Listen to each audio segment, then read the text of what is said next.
Welcome to Facebook Live with the City Hall forum we're having today. We're glad you're joining us. It's a very cold day. For those of you who are able to be watching us, we welcome you. I'm Mayor John Hamilton of Bloomington, and I'm going to ask folks around this table, we have a large table today, to talk about hate crime, bias incidents, Indiana hate crime law, and what the City of Bloomington has been doing about that. I'll make a few comments about that. But first, let's go around the table and each introduce ourselves if we can. Thank you all for being here for this conversation. And Erin, I'll start with you down there if we could. Okay. I'm Erin Predmore, and I'm the President and CEO of the Greater Bloomington Chamber of Commerce. Thanks. And I'm Barbara McKinney. I'm the Director of the Bloomington Human Rights Commission. Doug Bauder. I'm the Director of the LGBTQ+ Center at Indiana University and founding member of Bloomington United. I'm Adrienne Embry, and I'm a student at IU. I'm Lesley, Levin, and I'm the president of Congregation Beth Shalom.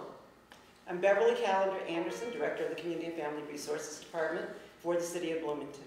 Good morning. I'm Jim Sims, Bloomington City Council at-large member and immediate past president of the Monroe County NAACP. I'm Mike Diekhoff. I'm the police chief for the City of Bloomington.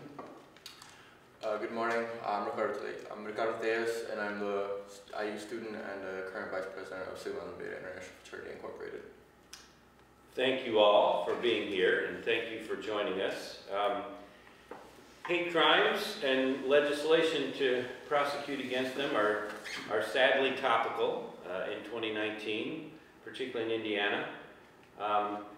I've been with mayors recently at a meeting, and it reminds us that in the last several years, you can recite a litany of horrific crimes that have been committed in our country over the last several years. You can think of Charleston in 2015. You can think of the Prism nightclub in Orlando in 2016. You can think of the march in Charlottesville in 2017. And you can think of Pittsburgh in 2018. Each of those was a horrific hate crime incident. In the last few months in the state of Indiana, we are seeing a push, again, and we hope successful, for hate crime legislation.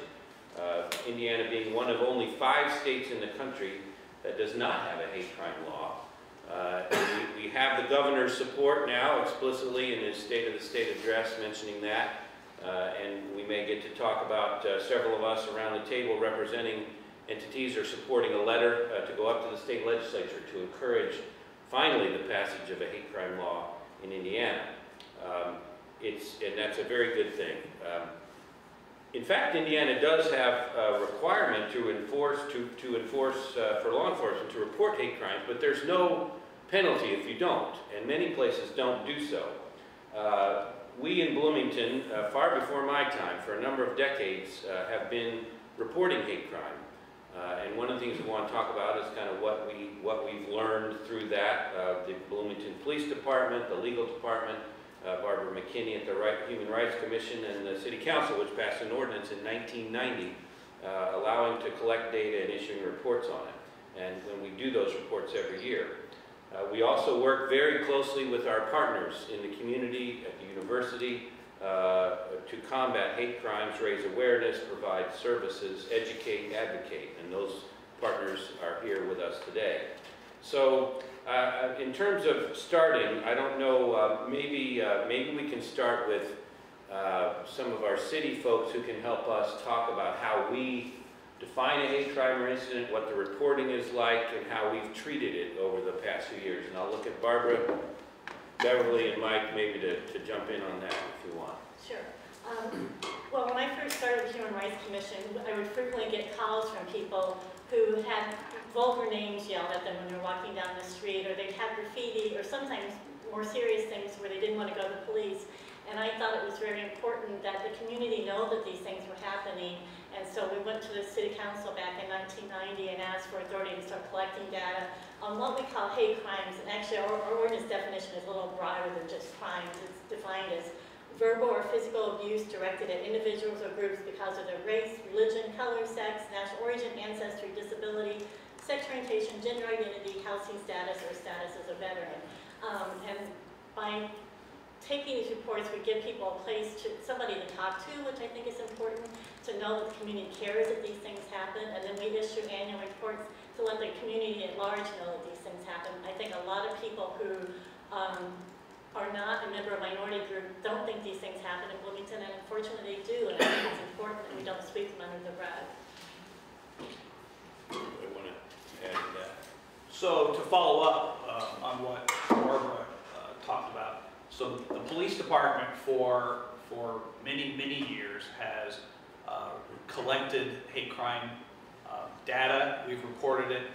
We use the FBI's Uniform Crime Report definition of a hate crime, and we report that information annually to the state government and to the federal government per the reporting requirements of the Uniform Crime Report. We also post that data on the city's Be Clear portal.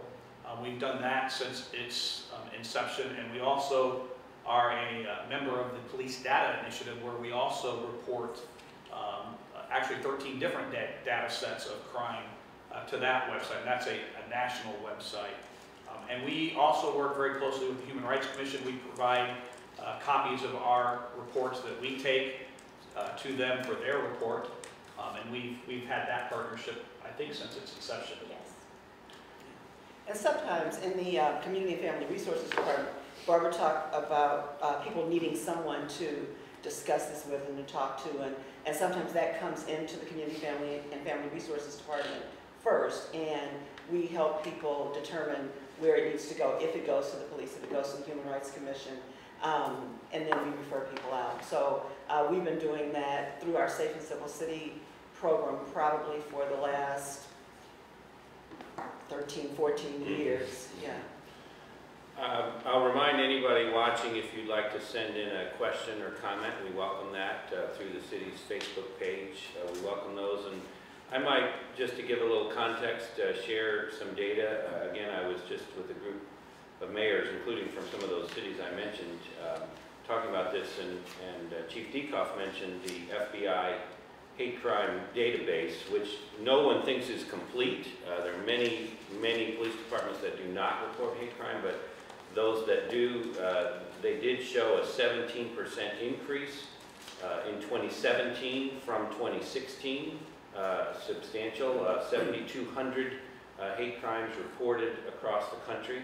I learned from the Anti-Defamation League, very active protecting against anti-Semitism, that in their tracing of anti-Semitic actions, they actually went up 57% from 2016 to 2017 in the country. There's a lot of concern about kind of the tenor and the tone and the arising, like we saw in Charlottesville or other places, of some of these actions, and we see them in Bloomington. We had, I believe, in 2018, 10 reported incidents, as opposed to, I think, 8 or 9 in 2017. Not a huge jump, but a jump. And I think I look back, and there was a larger, maybe a dozen in 2016. But those incidents are happening monthly, if you will, in the city. And one of the words I heard from others was how important it is to name this and to call it out and to make a comment about it, both publicly and from other organizations. I don't know if others would like to talk about the importance of that. I'd like to pick up on that because I served as a commissioner on the Human Rights Commission here in Bloomington for a while and had a chance to interact one-on-one with some of the people who either reported to the commission or considered reporting. And one of the unique dynamics in the so-called gay community is that some people are really hesitant because they're not out yet to their family, or so that's a unique dynamic. So to encourage people to report these is a little bit difficult. When they do, or when they know that other people have, they feel safer in this community. They have a sense that they're not isolated or alone, and that's a really important thing when you're feeling very much like I'm the only person who's gay, which we know is not the case, but or I'm the only person this has happened to. And they have an opportunity to interact with you or with one of the commissioners. And even though it was just an ordinance here in this community when I was serving, and and there wasn't teeth in anything that could be actually done. There were opportunities to sometimes interact with employers if there were acts of discrimination, but the sense in the community was that we are part of this community and we are cared for, and that's one of the arguments, I think, for hate crimes. I know there are people who disagree with the whole premise behind hate crime, but to feel one with the community is just a really important aspect. I would second that too. People I talk to often feel like they're not welcome in Bloomington because of what happened to them, and just the fact that we care enough to talk to them and include this report, it makes them feel like they do belong. Yeah, and we've seen the same kind of thing with religious minorities, people that are in religious minorities, and again, that it speaks to the value of the community. I think having a Human Rights Commission, having someone, having the police report hate crimes, speaks to our values as a community that, that you are a part of us and we want to protect you as much as we can. The Reformed Jewish Movement has an organization called the Religious Action Center. It's located in Washington, D.C. We affectionately call it the RAC, RAC. And they also stand firmly behind this idea of speaking out. They don't call these hate crimes. It's interesting. They've called them domestic terrorism. And so that puts it in a whole different, I think, a different light at times, because it says, if we're going to fight terrorism around the world, we have to fight it within our own borders also. And so they strongly believe that what we're doing here today is extremely important, because we're all speaking out, and we're representatives of important organizations in this community, and that gives a lot of legitimacy to it. Coming from a town, I actually did not grow up in Bloomington. I grew up in a small town in Northwest Indiana. You can speak up a little bit. Yeah. So I grew up in a small town called DeMott in Northwest Indiana, and in DeMott they actually have a very different dynamic. My family was one of the first Latino families to move into the area, and because of that, and I guess lack of representation, my family did not feel at all like we could talk to anybody about this in the community. We kind of felt closed in, like by ourselves. You kind of tell a lot of the neighbors didn't really want us around. They did mess with our property at times. And when you go and call the police officers there, they really wouldn't make much of a deal out of it. They kind of just tossed it aside. So personally, like speaking from my own experience, it's extremely important to be able to call it out. It's extremely important to be able to have someone to talk to, have someone to communicate with, because if not, then these things just go unsaid and it's just building up and building up and building up. I think the importance of reporting it and getting it out in the open, the situation you speak about with your interactions with the police, the fact that we are very open with our data and that we report this to the federal authorities, hopefully that transparency can build trust, because then you can see that law enforcement takes these things seriously, and and that's what we're trying to do, is build more trust in the communities that we serve. And so it's extremely important, and that's something that I've seen nationally with law enforcement agencies that don't report, is they have those trust issues with those communities. And so locally, I think still to date on the Police Data Initiative, we are the only agency that reports as many data sets on crime that we do. And again, it's the mayor's philosophy about having transparency so that everybody can see what's going on, and that we're not hiding anything, and that we want people to report things so that we can make things better. Right. Yeah, I absolutely agree. That transparency is very important to build that trust with the communities who are underrepresented in the area, or who are considered minorities. I don't even think they had anything like that in my town. So I guess having access to that would definitely create more of a connection between the police in the area and the minorities. To comment on what you said earlier, Ricky, I completely understand the importance of needing to report it, because I have been a victim of a hate crime, or how you call it, domestic terrorism, and because there wasn't, from where I'm from, there wasn't a culture of letting people know that this was going on to you.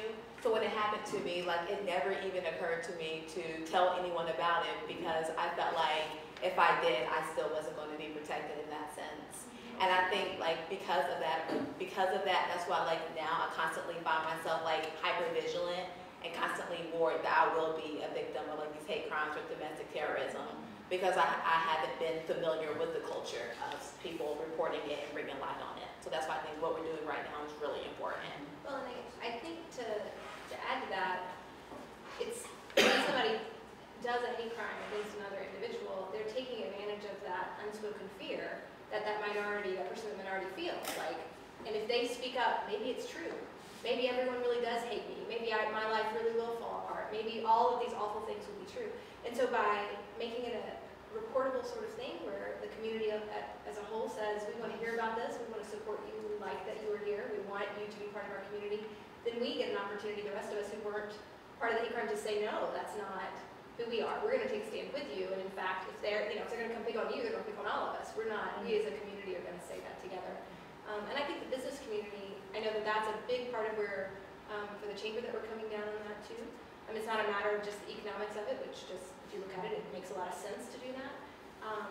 But just having it as the state of Indiana, we're writing a letter with the city and the county commissioners. I just heard right before I came in that the president of this county council is going to sign on as well.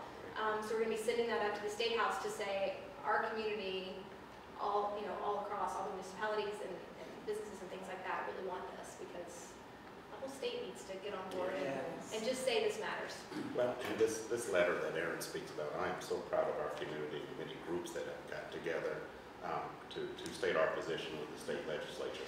I just really hope that they don't get caught up into being exclusive as opposed to being more inclusive. And one of those things will be the definition of a hate crime.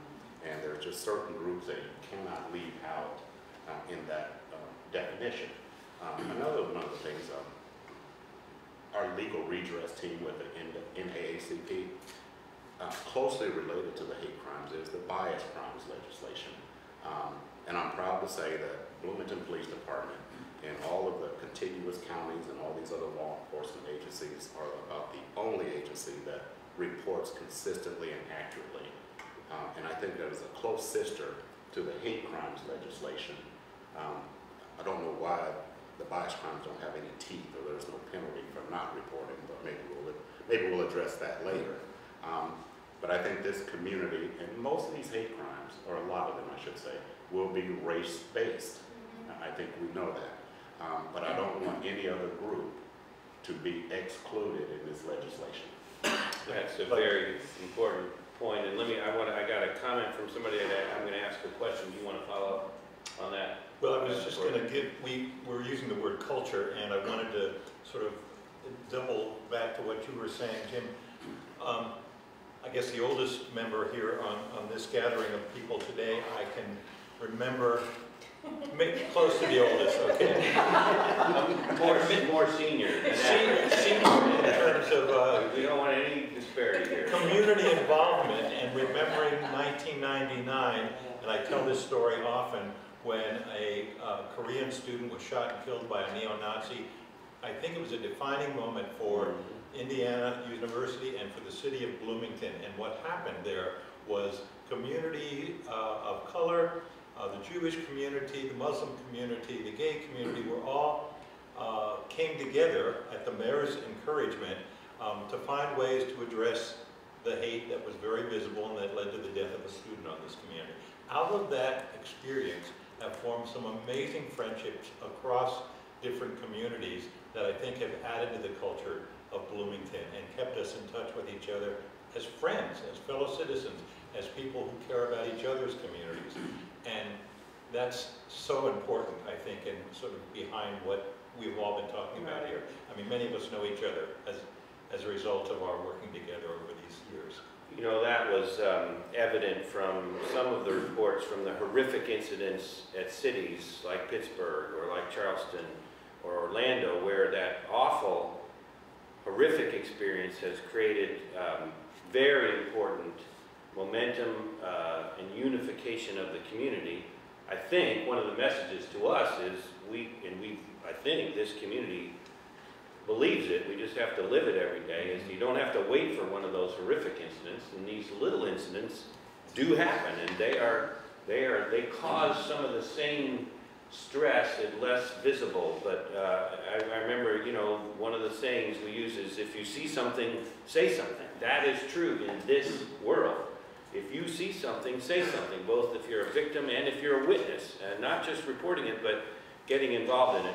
I want to report we got one question in, at least so far, from Ernest, and I'll throw this out to the group, who says, some members of the Indiana General Assembly have publicly spoken out against passing a hate crime law in Indiana, characterizing the legislation as policing thoughts, calling it thought crimes legislation. What is your response to legislators seeing it that way? What would you say to sway their vote? So, I'll start. Line up. So you have, what the legislature needs to look at is the actual crime that has occurred. You know, somebody can say whatever they want. It's when they commit the crime part, which is either the vandalism or the battery or the homicide. That's what we're trying to stop. We're not policing people's thoughts. And that's a big hang-up really across the country, is people look at that and say, well, you know, you're trying to legislate what people think, and that's not true. You can think and say what you want, but when you commit that crime, that's when it crosses the line. And that's what we need to address with legislation in the state. Lots of people have struggled with that. 45 other states have figured it out. And so I'm hopeful that the Indiana legislature will get it right this time and pass something that will work. And I think it's important. The first thing is that you have to have a law in order to deal with it. Now, as with any other crime, you will still have prosecutors or a jury of your peers to even prove that allegation, that you are in fact guilty of it. So it's not like if you're charged with something, you're immediately convicted of something. Right. And I think that is an important part of this, but you need that legislation in the first place in order to move forward. No, it's a lot. I have an analogy, and that is that everyone who's over the age of 18 has the right to pass a test and become a driver. But that doesn't mean that they can take that vehicle and mow down people. And so everybody has a right to their thoughts, and it's only when those thoughts become actions, and those actions are hurtful, that we have a problem. Well, and I would add too that the metaphor I would use would be, I'm a CASA, and so I deal with kids in foster care, and it's a mess. I mean, it's always a mess. There's always pain and suffering regardless of where you come in through those cases, and you're helping navigate those things. But it doesn't mean we don't do it, right? We still protect kids in bad situations, and we wade in and we do the best we can. And hate crimes, I think, are the same things. It's not easy. It's going to be messy. There are going to be times where somebody may be arrested that then, oh my goodness, we've embarrassed this person and they didn't do this thing. Or, you know, I can just think of lots of things that could come of this that I can understand the legislators' fears about that. But I think we do hard things because they're the right things to do. And we do it because we care for each other. If that was one of our children that these horrible things had happened to, as part of the majority, that's what I end up coming back to, is trying to feel the understanding of what that may feel like for a person in a minority. And so I would want somebody to get down with me and help me figure that situation out and bring someone to justice if something like that happened to my child. I think in the 45 states that do have these laws, I haven't seen a lot of evidence that people are prosecuted because of their thought. That just isn't part of the factual history. Yeah. I also want to add, talk about thought a lot, and while, yeah, it is very important to protect the right to speech and thought, free thinking, it's also important to pay attention to it as well, because sometimes those free thoughts and speech can be indicators of maybe what's to come. Me person speaking from my experience, I grew up and I got a lot of racially charged statements thrown at me all the time at school, being one of the only Latino kids in the entire campus. And it didn't really bother me all that much, but as I got older and as the other students around me got older, these thoughts and words seemingly started to turn into more physical things. I would get physically attacked at school sometimes based off of the fact that I was speaking Spanish to my mother on the phone. Like I said, people came over to my property and vandalized it. And so it's important to pay attention to those thoughts, maybe not prosecute them, but you know, notice the trends, because those trends could very well turn into a physical attack down the road. Yeah, that actually, to the point Doug was making earlier, and the mayor back in 1999, when Bloomington United started, it was because, you know, this hate literature was being placed on people's lawns. And it was something that started as what probably legally would have been looked at as littering, but because of what was in the literature, we started to pay attention and we formed Bloomington United. And ultimately it did end up in a murder. And it's actually a couple of murders between Illinois and Indiana. So, Ricky, I think you're absolutely right. We've got to pay attention to what's going on, because, you know, those trends will tell us what ultimately may happen. You know, I heard from one jurisdiction that is very active in this in the DC area that spoke about their data, and they respond to every bias incident, hate crime. They investigate each one. They said they solve about 50% of them. They identify a perpetrator, even if it's graffiti or verbal or other things, not all of which are crimes. They investigate them all. But one of the things they found out, for the 50% that they get the perpetrator, 2/3 of the perpetrators were under 18. So, Ricardo, it kind of goes to what you were saying, Beverly, about, look, some of this is so important to call it out, get to it early. You know, because young people, they need to be dealt with if they're acting out this way at age 17 or 18. We have a lot of young people in this community. And making clear that this behavior is not okay, even if it's just verbal, is really important, I think. So, and John, the university responds to these incidents too. We call them bias incidents, but it's a similar sort of approach, and we try and use it as an educational opportunity to talk to students. Some of them are just so random we don't know who perpetuated, you know, notice on a dry erase board or shouting out a window or something like that. But when we can intervene, we'll have a conversation, maybe do some mediation or some educational opportunities. Person isn't necessarily made to leave Indiana University, but an opportunity to talk about the impact of this. And I know it's made a difference in some people. They've thought through what they had done, acknowledged their stupidity, and changed their tune. So doesn't always happen, but it's so important to keep at it. Right. I was going to say, we talked about that, we were talking earlier about culture, and sometimes when you ignore the things that happen, you know, the trends that are building up and lead to eventually to hate crimes or hate speech, things like that, some people will forget that these things are just right up wrong. You know, there's no way of going around it. They're hate speech, they're hate crimes, and they almost lose themselves in, you know, maybe, like you said, they do the action and later on they really think back and they're like, why did I even do that? That was so silly of me. Like, that's just They've wrong. lost their sensitivity. Right, It's exactly. just everywhere. Exactly. And so it's Also alcohol's But involved. blame it on yeah, very that's true, very true. Yeah. But generally, it's just important to not desensitize this culture. You know, it's very important to keep people's eyes open to this type of stuff. And I'll piggyback a little bit on what Doug said. I am over a 30-year employee at the university, and we still have issues that we're working through, but these bias incident reporting has made a difference. And I think the main thing is that it's let the population know that this is not acceptable. And there's room to improve, but this isn't acceptable. I think that's what's really important with this hate crimes legislation. I think that's one reason why the governor is pushing it now, mainly because of the perception nationwide that Indiana may not be as accepting as other states. And so I think that's what's driving his position, but we all for years know that how important that is, and we want people to feel welcome. And that's really what that legislation will establish.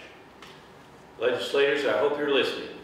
We feel very strongly that it's important to send this signal on behalf of this community and all the communities in Indiana, finally, to get us out of that little club of states that don't have this legislation. Thank you all for that. We got another comment I want to share from Gavin, who asks, and I'll throw this to this may be a little technical, who would decide if a crime also qualifies as a hate crime? Who decides that? Prosecutors, victims, other government organizations? How does that get decided? I'm looking to Mike for that. I So we have, our records department is trained in what the UCR definitions, and we base Uniform Crime Report, Thank you. which is switching to NIBRS, which is the National Incident-Based Reporting System. More than we need to know. Yes. So, but they have definitions of what the crimes are, and that is, we have to follow those definitions per our reporting requirements. So we're required to report the data to the federal government. So that's how we define what a hate crime is based upon the UCR NIBRS definition of that crime. So then we do the police report, and then we forward it to the prosecutor's office, and then they determine if they're going to actually file the criminal charges based upon the probable cause, and if there's enough information in that case to prove that case. But it would be the prosecutor. If we had a hate crimes law, the prosecutor is Exactly. whether to charge it as a hate crime, and then it would be up to the jury or the judge to determine whether that actually Correct. applied. So the prosecutor has the ultimate charging authority as to whether or not the crime is charged. In each county, so each county has a prosecutor who oversees that, Exactly. and then the regular justice system decides that. I suppose some of it depends upon how the law is written, though, right? In Indiana, I mean, Jim, you mentioned, I agree, I think it would actually almost be worse if Indiana did a hate crime law that excluded some groups from the hate crime protection, so it depends on how that law is written. And that's part of what some of our legislatures are saying, that Yeah. they don't want certain groups to be part of the hate. There's been bills for legislation. 20 years or more, and Yes. some don't include sexual orientation or gender identity. Yes. So, let me just ask too for comments. I don't know, I'm reading, as you read through the Bloomington annual report, which I think just came out for 2018, right? And we can go back. I'm not going to read these aloud. Some of these are language that it's important to have in the reports, but I don't want to repeat some of the actions that were taken, slurs and shoving and activities. It is a reminder that in a very progressive community like Bloomington, and in every community, these incidents can happen. They do happen. We have to call them out, and I don't know, I welcome your comment. I don't know about if you want to talk about that. I mean, reporting this is painful sometimes as a community, but it's really important too, I think. And I've talked to other Human Rights Commission directors who say, oh, we don't have that in our town. And if you don't set up a mechanism for people to report these things, you're not going to know they're happening. If you don't have a police department that sends you all the reports, you're not going to know that it's happening. And so you're blissfully ignorant, and I don't think that's what we want to be here anyway. And I would be willing to bet that all of those directors that say, oh, we don't have that in our town, actually do have that in their town. Yeah. And our reports certainly don't include everything that happened, which is what's come to our attention. I'm sure it's greater than we realize. And it can be painful for the person who's making the reporting, but I'll go back to what I was saying earlier in that it can also be cathartic and empowering, and an opportunity for a quiet citizen who's been abused in some way to feel like, I am a part of this community. I matter, and I can go to the commission or the mayor's office or the police department and share this frustrating thing that's happened. I had a woman call once, a lesbian, who found a KKK brochure in her yard, and she was hysterical. She felt targeted. She felt like she was being watched. They knew where she lived, and I was able to tell her, no, everybody in your neighborhood got one of those. It's an equal opportunity jerk, I'll say on camera, and she felt much better.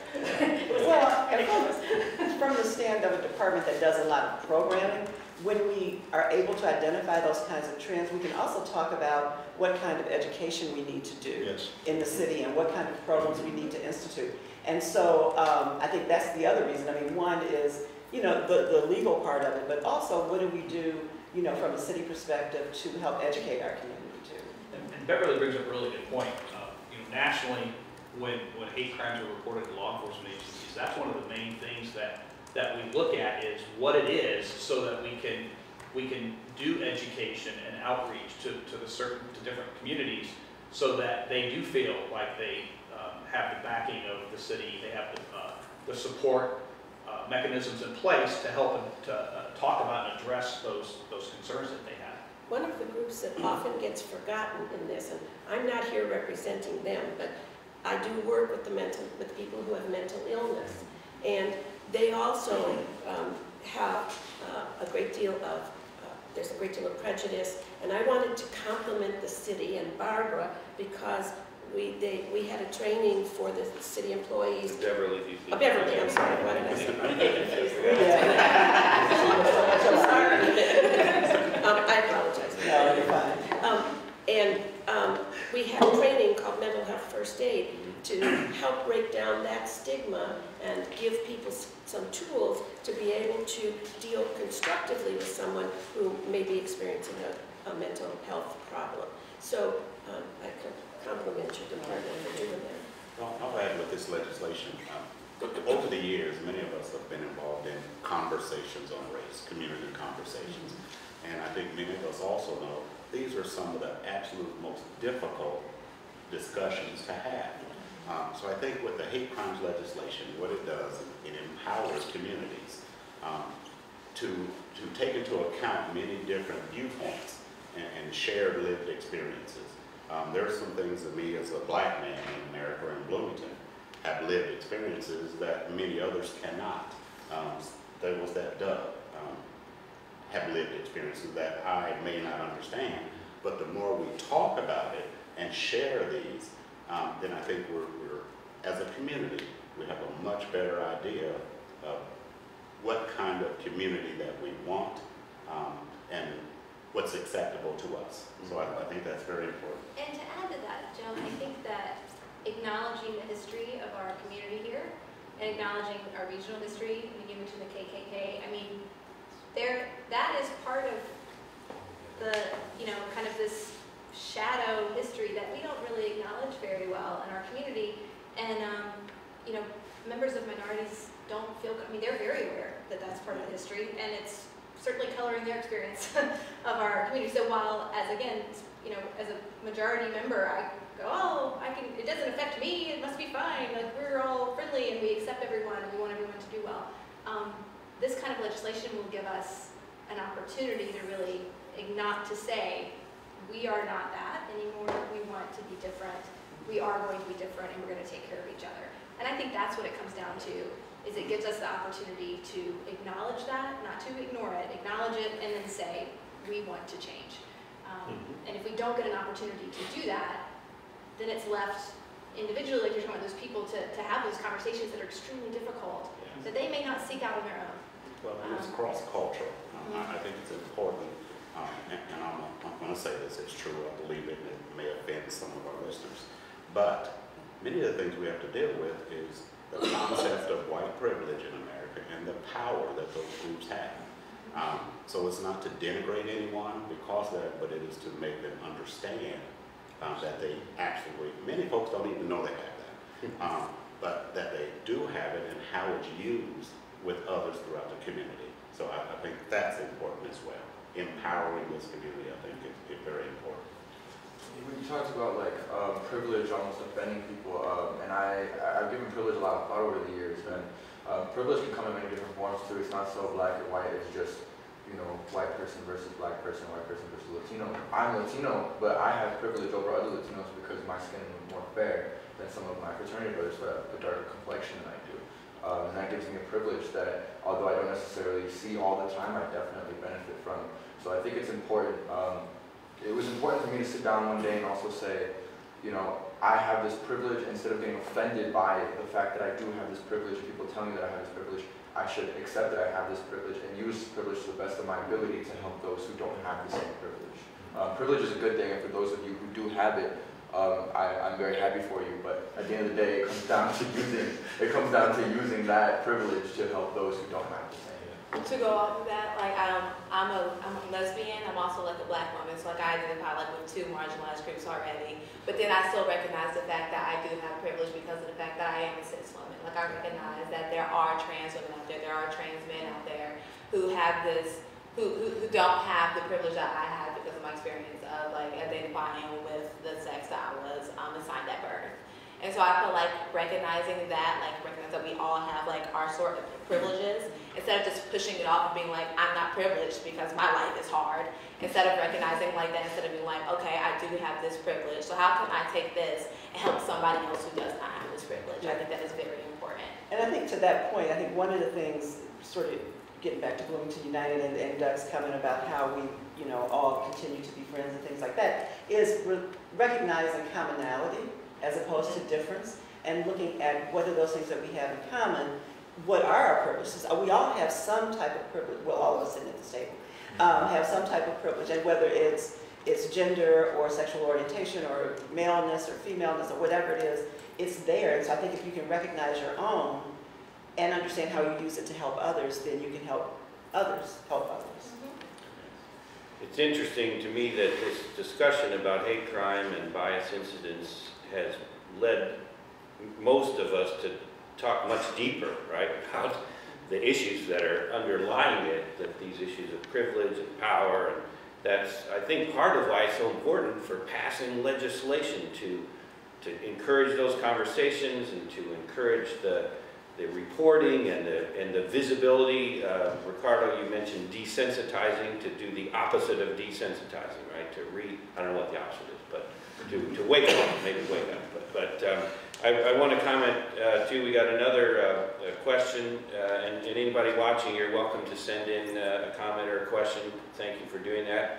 Ernest also asks here, some area legislators who recently attended a chamber luncheon described discussions at the State House regarding a hate crimes law bill as ones with lists and ones without lists, as two different kinds of hate crimes. What are some key elements you want to see as part of any hate crimes law that makes its way to the governor's desk for his signature?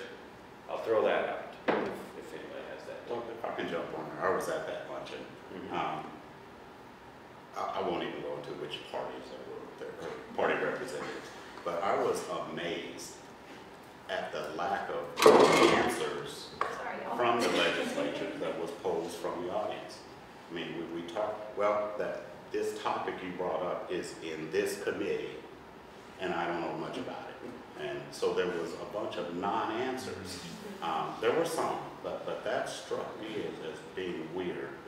And I think therein lies part of the problems at the with the legislatures that we're going to have once they have discussions about the elements of this bill. Well, and just to go back, I think it is, unless they take an opportunity to educate themselves about what that looks like for minority communities. I mean, at that legislative luncheon, everyone there all the legislators were white, and they were mainly men. Yes. And so I do think that's a harder thing, and not to say that they won't take that opportunity. I hope that this legislation really challenges them to start to think about what experiences may be like for other groups that live in Indiana. But when we look, just to go back to Ernest's question, I think that as leaders of our state, they need to look out their listings to include all the people that people of power may diminish. And that needs to be their list. So they need to say, we're people of power, and so let's just make our list of anybody that anybody's ever been picked on, and just keep going. And picked on is too shallow of a word, but I'm just sort of being funny. But I think that needs to be their list. I think they need to say, they mentioned at that luncheon specifically that individuals who are transgender, that was a sticking point for the list, and that was where, within the Republican Party specifically, they were struggling with how to do that. And as hearing that, I thought, well, goodness, that's definitely a group that would be. Right. And I would question how many of those people have ever met and talked to and listened to someone who is transgender. And that's what I mean is I hope they take that opportunity to really explore that experience, because just as when I first started talking about the idea of empathy and putting yourself, I mean, trying to understand what that may be like for somebody, unless you become uncomfortable in hearing that and willing to hear that story, you don't ever get uncomfortable. You just. Well, and it's difficult to understand. It's difficult to empathize with what you don't understand. And I think this is an opportunity for legislators to actually go out and talk to people. I mean, we're all sitting here and looking at the camera. She says, we would be happy to talk to you. We will talk to you. We will talk to you. We are talking to you. We are. You know, but to go out and to talk to people and not to hide behind, we don't have transgender people in our community, because you don't know, you know. And you do. And you do. But, you know, to go out and to talk to their constituents and to hear those stories. Doug always talks about the power of stories, to hear people's stories and to see what they have to say. You know, the more you learn, then the more you can empathize. But, you know, but are the conversations going to be difficult? Yes, they are. You know, and are you, you know, at risk of changing your mind about something? Yes, you are. You know, one of the things that the question that was asked was, what would we recommend be in a hate crimes law that or a bill? And one of the things, I don't know, you know, somebody will have to help me here, but the basic is to authorize a data collection system for the entire state, and that there should be a reporting system that incentivizes people to report hate crime. So that's, I think, is sort of a groundwork of any kind of a law.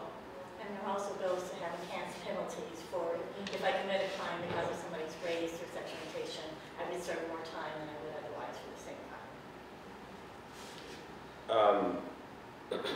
I think the answer from our letter, I believe, that we're going to be sending does include a list. It says this should be in the hate crime bill is this list, and not to pull people out of that list as we've talked about, but to make sure. And I think it's not an exclusive list. I think the list tracks the human rights ordinance. Yes. Yeah, and that's what it did, is we pulled that out to put in that letter. And there are some bills that would add political affiliation as a protected category, and being a public safety officer is a protected category. I would think you get additional penalties if you hurt a public safety officer. I'm not sure that's necessary, but I would defer to the chief. Again, if you have questions, please feel free to reach out to us. So, do you think this has made a difference in Bloomington, that we have this history of reporting and Bloomington United and the annual hate incidents report? I mean, does it make a difference? Coming from a smaller town with, not only an opportunity to report, who also didn't take issues like that seriously, I feel like the dynamic here is much different. I feel like you guys take it a lot more serious here. I feel like this is definitely a town where I feel a lot more comfortable contacting officials who I feel that I could speak to about, if I were to become the victim of a hate crime here in Bloomington. So yeah, I would say it has made a difference. And I would tell Ricky that as long as you're in Bloomington, you are a part of this community, and we value your input. So I'm glad to hear what you just said. But one of the things I would add to, and some of the opposition that I hear about hate crimes laws is from the majority population, which are white people. And it's like, well, we're not part of this law. No one can discriminate or hate against us, or there's no option for that. And my argument is that yes, there is. I've talked to the mayor. That conversation, if it gets heated, could turn into where I am attacking him from a hate standpoint. Because, I'm different, so I could, and there's certain things I could say, and I guarantee you that he would consider to be a hate approach. I'm not going to go there, and I wouldn't. But I just want the majority population to understand when I say about being inclusive, we're talking about everybody. And all these And terms protect everybody. If I'm beaten up because I'm a white woman, that's a race crime. It doesn't, you do not have to be a darker skinned person for this to protect you. That's not the typical target, but it would still be a hate crime, and you can still have charges, and I've seen cases with charges like that. And I think it would be true too. We remember, of course, it's religion too. Any religion you have, if it's oriented that way, it's sexual orientation, gender identity, all those things, which as this table has demonstrated, cross-cut us all in many different ways. So. John, you asked whether this makes us a better community or how we feel about this. And as I was coming into a conversation on Saturday, I heard a message on NPR, which I know not everyone listens to, but an interesting statistic suggesting that diversity and creativity are linked together. That people who have a wider range of diverse friends from different backgrounds, religions, races, whatever, tend to be more creative. I think Bloomington is a wonderfully creative city, and I would guess that some of that relates to the way we value diversity. So I don't have the statistics to prove that, but it's a feeling. We haven't talked about high school much. We referenced there were a couple incidents maybe before we got on about high school activities, and this happens with young people too, very young people, and that being sensitive to that and working with the school corporation is important too. I think, I don't know if others have experiences with that or comments about that. The ADL has put out a statement, the Anti-Defamation League has put out a statement talking about really beefing up the anti-bullying and cyberbullying and harassment policies of the school and implementing and following up with these policies. Because sometimes, I mean, what's going on at Bloomington North is it's scary to me that someone is writing anti-Semitic things on the walls in the bathroom, because if that's not dealt with, that begins to escalate. 3 separate incidents in recent weeks. I want to add, we talked earlier about education briefly.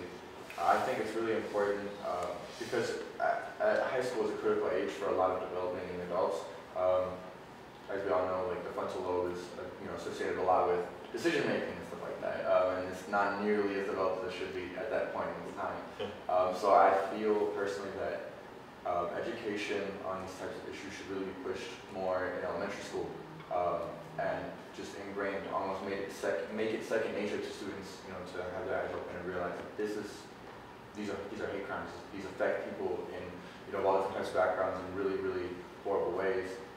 Because at least for where I grew up in, there was no education on that, and because of that, some of my peers, some of my fellow students in the area, their words that were originally just made as jokes turned into more hate speech. And then before I knew it, I was in high school and I was being attacked because I spoke Spanish on the phone. So I think it's important to get it early on, as early on as possible, as you can. To comment on what you just said, because there are definitely younger children who start exhibiting these types of behavior that I feel like would eventually turn into a hate crime. Like, I had this 7-year-old girl coming at work and said something horribly offensive to me before, and like I would be terrified, like without intervention and like letting her know like this is not okay, this is not the culture that you want to like put out there. I would be terrified to see where she would be in 10 years without any type of intervention, because I feel like that would lead something. She was like, oh well, I said this and nothing happened. I said this and nothing happened, so I'm going to do this. See something, say something for all of us. And Beverly, you mentioned this reporting helps us identify what we need to do, what we need to work on, as you said, the programming in schools and the city and such. Well, and Black History Month is about to kick off on Thursday, and I think that's a wonderful example of things that we do in the community. I would challenge everybody here to go to those events and be part of that, not just, because you want to support your neighbor, but also to learn more about the individuals and the people in our community that are African American. I mean, that's the thing too, is I think we do a great job in Bloomington of saying that we support diversity and that we are diverse and that we value that. I do think sometimes it is difficult for us to live that every day in a way that makes members of minority populations feel comfortable and truly part of our community. And I think we have to, that's part of this continuum of hate crimes, which is, we can say a lot, but it is our actions, and it's about supporting each other sincerely. I just have one sentence that I want to comment with that, because there is a difference between diversity and there is a difference between inclusion. Yes. Yeah. Yep, you're right. Actually, I think Erin is right. But I also would like to add that when we talk about African American history, I don't want it to be separated. African American history is part of American history. Right. And as long as we can integrate those, I think that's even much, much better. So in the past, it's always been, that's their month. And then you got the women. No, I know. No, that's not what you mean. I know that. I'm not intending to insinuate that. Same thing for Women's Month. Yeah. Oh, that's there. But over the years, I think that's the education part. And if I could speak of the school system, they do have incidents that they dealt with. But us as community members work with administration, and I think they're curriculum-based when we see some socialization-based thinking. And many times they're not comfortable bringing that process with the curriculum process. And that's where community members in groups that I work with, NAACP, ICP, bunch of others. I think that's what's important, to be integrated and participatory as part of this community. So I have another comment I'm going to share. It's actually talking about education, so we may reiterate, or maybe we've dealt with some of it. But before I do that, I also want to note, maybe I can ask, how do we want people to report bias incidents and hate crimes? What are the ways people in the community can and should report this? I'm looking They at certainly can Barbara. always call 911 and an emergency situation, please do that.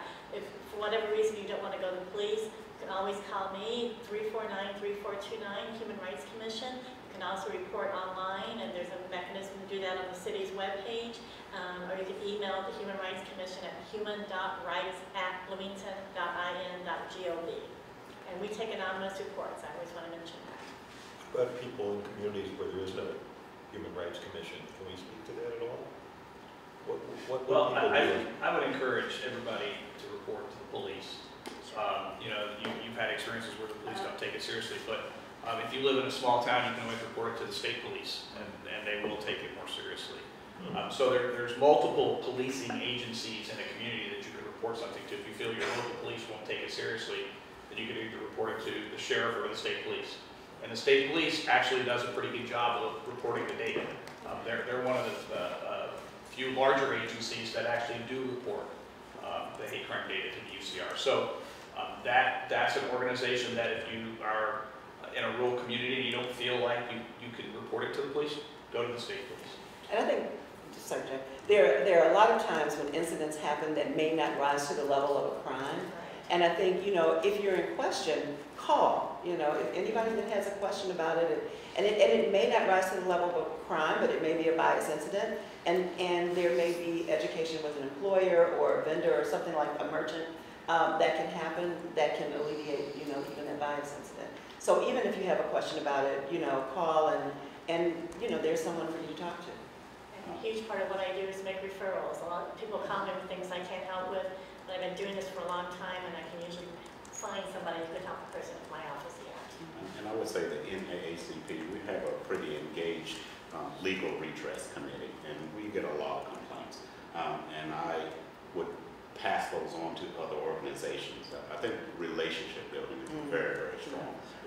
I can talk to Mike, I can talk to you, Barbara. We can siphon some things different ways.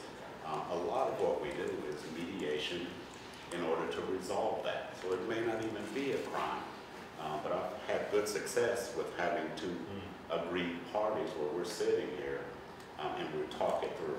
Might be restaurants. I get stuff from the school system. We get a lot of that. Years ago, it's like, if it's discrimination, we'll deal with it. If it's not, we're not. Well, that's too narrow. I think now if we want to do legal things later, then yes, we're discrimination-based. But for this community, we want to talk about everything that makes people uncomfortable, that is unacceptable, and see if we could resolve it. And I will tell the folks out in the community and the folks on this table, we need and expect your help to do that. Thank you, Jim. I want to reiterate that point too, which is please report, tell people about what happened. If it's talk to the police, talk to the city government, wherever you are. If you're not in Bloomington, please let people know, because that is how we make progress. And if the police, Mike, correct me if I'm wrong, but even if it's not a criminal investigation, knowing something happened, a word that was yelled out a window or a comment made, that can be helpful to understand lots of dynamics that we need to understand. We're right at our hour. We have had a couple more questions that some are, one was about school and others, but we're not going to be able to get to. But please know you can send them in and we will respond to you. We appreciate those.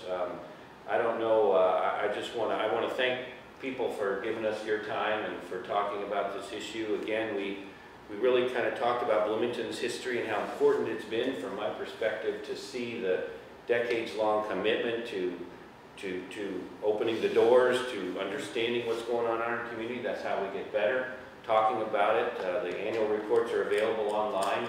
Sometimes they're not pleasant reading. They're never pleasant reading, but they're important reading to see what's going on.